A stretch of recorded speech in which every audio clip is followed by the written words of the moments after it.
This is the all-new Jotul 170, and we have done one before, but this too is fully automated, running itself. This stove is 5 kilowatts and they do 3 versions. They do the Jotul F171, which is about 1100 tall. This is the F174, which is 1400 tall. There's a theme here because the last one is the F176, which is 1600 tall. And all of these sort of varying heights, you can get heat blocks that you put in them to sort of retain the heat within them. They all have this huge 180-degree viewing area, which is incredible to look at. They're made from cast iron, and they have this very simple little grate in the middle, which we found you empty once a week. Okay, let's light up Easter Island. This obviously will engage all of its sort of clever wizardry, and you know, when you first open the door, lights come on and the vents will start sort of organising themselves. But in terms of what you do, it's very much business as usual. Fire lighter at the top, and then we spark it up. Well, this being an automatic stove, we've lit the fire lighter, we've made our fire, and now it's as simple as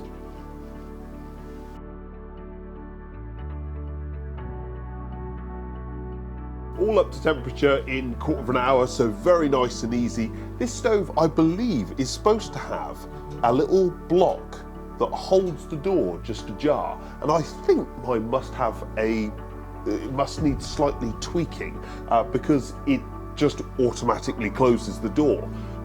Strangely, that hasn't been a problem. I've been able to light the stove, it's just shut, it's managed all its air, so I haven't even had to sort of go back to it to reclose the door. So, I mean, lighting this stove must surely be a 10 out of 10. The big news with all this automation is that you no longer have to be an expert to run your stove perfectly. It will always run clean on the glass as long as you're using dry fuel. It will always achieve the maximum efficiency levels and give you all the power that the wood has. None of it's wasted anymore. It's got those heat blocks so that you can keep things warm even after it's gone out, or if you're you know, wanting to leave it in overnight or whatever. Once the stove's gone out, all that heat is still spilling out into the room. And this has a 25-year guarantee. Not bad. Oh, and I forgot to mention, it's got a stay cool handle and you can fit it with direct air as well. Well, on this issue, it must surely be 10 out of 10. With Yotul in charge of the vents, you're always running spotlessly clean on the glass. You're always achieving the maximum levels of efficiency. Obviously, it exceeds all the requirements for DEFRA approval and eco design. So, yeah, I mean, as long as you're using dry fuel, it's about as clean as it can get. Okay, when you first get this installed, there are 3 main settings. The first one is for softwood. Now, if you're in parts of Europe and Scandinavia, perhaps that's going to be your main fuel, so you need setting 1. If you're in the Americas, I feel like the second setting, which is a mix of sort of softwood and softer hardwoods, a sort of medium setting. In the UK, we're probably going to have the 3rd setting because it's for full-blown hardwood, ash, beech, oak, which is what we primarily burn, so that will suit us quite nicely. You've then got this control which you can use generally, which is fairly inconsequential. I have tested it, tried maximum setting, lowest setting, trying to adjust. Obviously this thing is designed to run itself at optimum, so it can't give you too much control, but it does at least give you something to play with, which is, you know, vaguely interesting.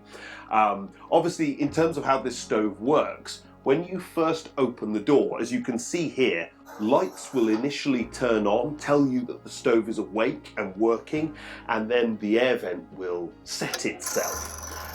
You can then light your stove and it will then manage itself completely on its own. It will then light up when it needs you to reload. That doesn't mean you have to reload then, or you can't reload before. It's just your last opportunity before it opens its air vents and burns itself out, because obviously it doesn't want to sort of slowly meander out. It wants to always achieve full efficiency. So when it's burning out, it will blast itself and keep everything running spotlessly clean. So it is incredibly clever. You've then got this, right on the base here, as you can see here, you've got a little charge port, which is what charges the electrics, and you're going to do that once a year. So this really, that sounds sort of potentially inconvenient, but it being once a year, it really isn't. I think it takes like half an hour or something, so it's a very, very simple and easy thing to do. The rest of the time, you just basically leave it to its own devices. It always runs clean, it's always running perfectly efficiently. The controls are, well, I suppose you've got the main handle, and they do lots of interesting designs, which is quite cool. But that stays cool because it's made of wood. So yeah, very, very simple from a control point of view. Sadly, I don't have any really sexy control shots of it opening up and shutting down, because I suppose the design is that it's always sexy. Economy. Now, we test the fuel economy by getting the stove up to operating temperature and then burning a single net of kiln-dried logs on it to see how long it will maintain at operating temperature.